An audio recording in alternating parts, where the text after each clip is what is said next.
I've been dating my boyfriend for 2 years, and overall, things have been good. However, 2 months ago, I experienced severe abdominal pain while at his apartment. I told him I needed to go to the hospital, but he dismissed my concerns, suggesting it was just something I ate and that I was overreacting. Despite my pleas, he refused to take me to the hospital or call an ambulance. The pain worsened, and I was terrified, vomiting, and crying. After an hour, I managed to call a friend, who took me to the ER. At the hospital, I was diagnosed with pancreatitis, which required immediate attention. The doctor said it could have been life-threatening if I had waited any longer. My friend stayed with me, but my boyfriend didn't check in until the next day with a brief text. He didn't visit me during my 3-week hospital stay. When I confronted him about his lack of support, he got defensive, accusing me of being dramatic and making him look bad in front of my friends. I broke up with him because I can't be with someone who doesn't take my health seriously. Now, some mutual friends think I overreacted and should give him another chance, saying he just made a mistake. I'm a single father of 3, and my family became extremely involved with their church over 2 years ago. Visiting them has become difficult since all they want to talk about is their religion. They never ask about my life or how I'm doing. It's always about joining their church or reading the Bible. To avoid this, I spend more time with my kids and less with my family. Last year, my mother asked to take my kids for ice cream in the park, but it turned out to be a church event. My daughter called me to pick them up because the scene made her uncomfortable. That was the last time I let my family take my kids alone. In April, I had a birthday party with friends, family, and coworkers. My mother made a speech about my lack of religious belief, making everyone uncomfortable, and my family started handing out pamphlets and preaching. I pulled my mom aside and told her this wasn't the time or place. She apologized, and they left soon after. For my son's upcoming birthday, my mother asked if she could speak about the Lord at the party. I told everyone if they planned to act like a congregation at a child's birthday,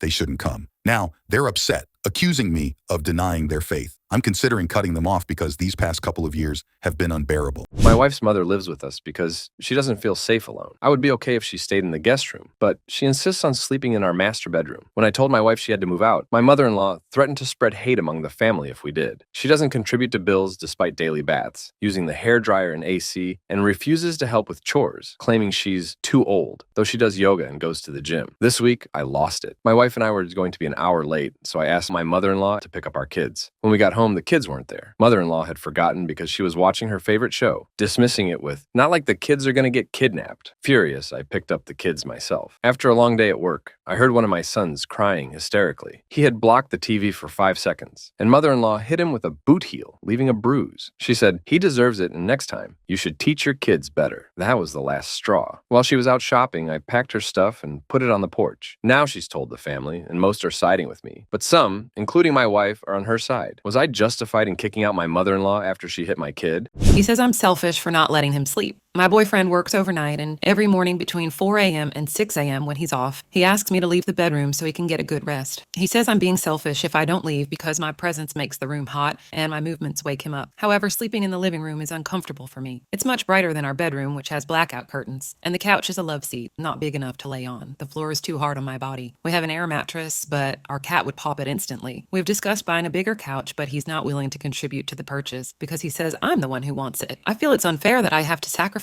my sleep for his comfort. I usually get only 5-6 hours of sleep so he can have a peaceful 8 hours. Am I wrong for not wanting to leave the bedroom? If I am, how should I handle this situation? Am I wrong for raising my voice and throwing away my wife's dishes and clothes? I've been married to my wife for 2 years, together for 5. We both work similar hours and earn about the same. We initially had a chore system based on rock, paper, scissors, but my wife hates washing dishes so much that she would cry, and I'd end up doing them. I noticed she might be faking it because she'd stop crying and go do something fun immediately after I took over. To address this, we changed to whoever makes the dish washes it, but she still avoided dishes, and she blew up at me when I asked her about it, and our chore system fell apart. I do all the laundry, but she leaves her clothes on the floor. When I stopped picking them up, she got angry. Recently, our fights escalated. She started buying disposable dishes and cheap clothes to avoid chores. I threw these away, leading to more arguments. For the first time, I raised my voice, which scared her. She now says she doesn't feel safe and is considering divorce. She's been cold and sleeping on the couch and playing domestic violence signs videos out loud. Our families and some friends think I'm an abuser because I threw away her things and yelled at her. I feel alone and like the bad guy now. Am I in the wrong?